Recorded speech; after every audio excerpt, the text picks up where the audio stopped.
Hi guys, Nick here from Intuitive Tennis. This is going to be a 4-part video series on the role of the wrist in tennis. And in this video, we're going to talk about the role of the wrist on the forehand.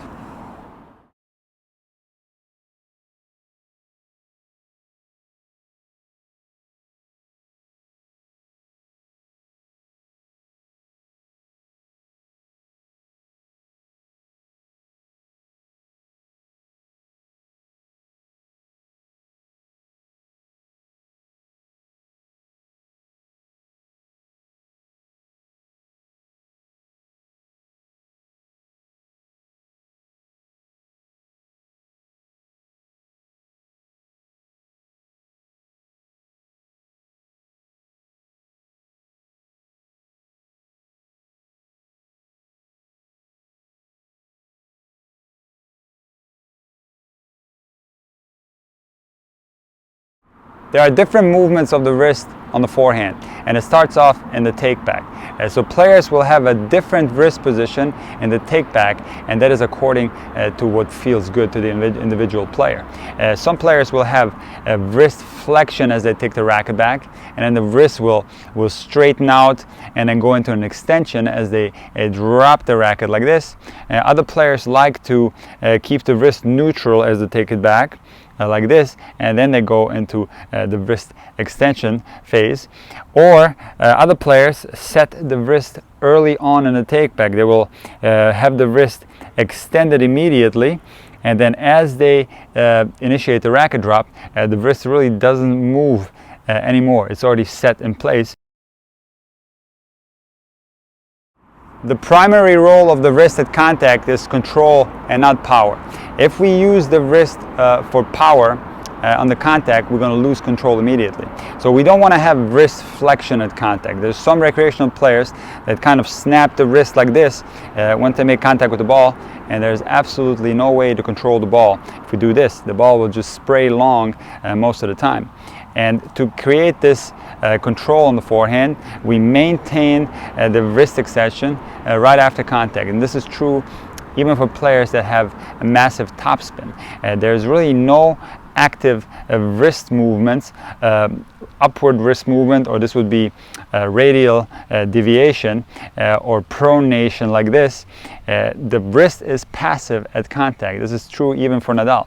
So what happens is the wrist will maintain passive as the racket starts to go up, and then maybe the wrist gets activated once the tip of the racket is pointing towards the sky, but the ball has already left the racket and it really has no effect on the ball. There are several reasons why the wrist must be passive at contact with the ball. Reason number one is control. So any wrist movement at contact, we're going to have immediate loss of control, whether the wrist goes into flexion at contact or it goes into the radial deviation. We're not going to be able to control the ball as well as we can do it if we maintain a passive wrist and have the body's rotation, have the racket go up and across this way. Another reason for using a passive wrist at contact with the ball is injury prevention. If we indeed would use the wrist actively, the risk of injury is very high. This is a very delicate part of our body, and we must not use this small, delicate, fragile piece of our body to create power. In other words, we must use the bigger muscle groups and the core of the body, and use the body's rotation to gain our swing path, and therefore the wrist will be protected as we strike the forehands very aggressively. Once the racket reaches this level where the tip of the racket is pointing towards the sky, we can indeed use our wrist a little bit if that feels good to the individual player. And there's nothing wrong with keeping the wrist in the extended phase all the way through the finish like this. And many ATP and WTA players have this technique on some of their shots. If you feel better having a little bit of wrist flexion, the bending of the wrist on the finish, you can see Federer does this occasionally, and Rafael Nadal also, then there's really no danger or no harm by doing this. So basically you make contact, and then once the ball leaves the racket takes this position, and then you can bend the wrist a little, and this might feel good for some players.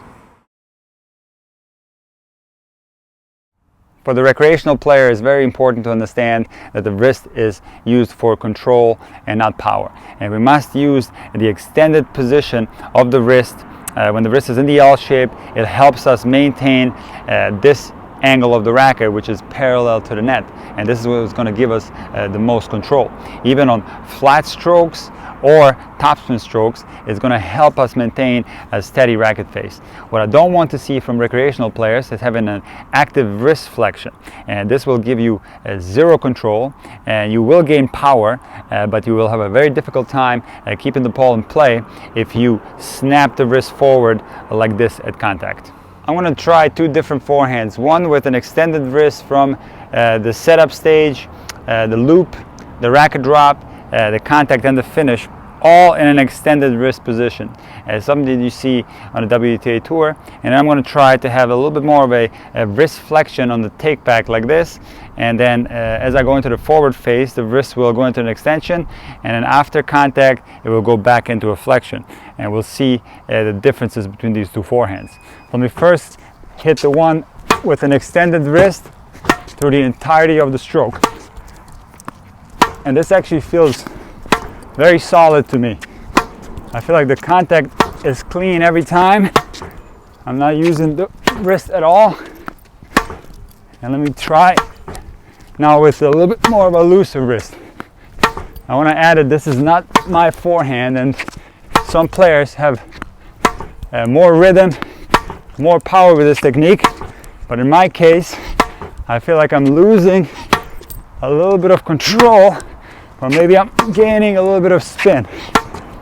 So you can play around with these different styles, but no matter what style you have, you must have a clean contact with a passive wrist and the most important stage of the stroke, which is the contact. Radial deviation and ulnar deviation play a role on specialty forehands, such as the angle forehand, the low forehand, or the topspin lob, where we do indeed use the radial deviation to make the racket go up. This is one exception where we are actively using the wrist. So on a low ball, we are going to have ulnar deviation to get down towards the ball, and then as we flip the ball up like this, we're using radial deviation.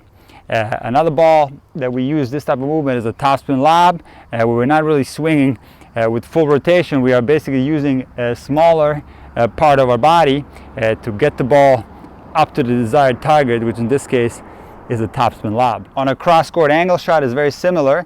We might get this angle of the racket face, and again we are looking for a small sharp angle, and we're not going to take a completely full swing, and we're using a smaller part of the body to achieve this desired angle. In this case it is radial deviation, the flicking of the wrist upward to get that sharp cross-court angle.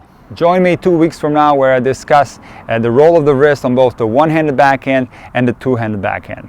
As for now, I want to thank you for watching this video. Please hit that like button, subscribe if you haven't already, and I'll see you next time.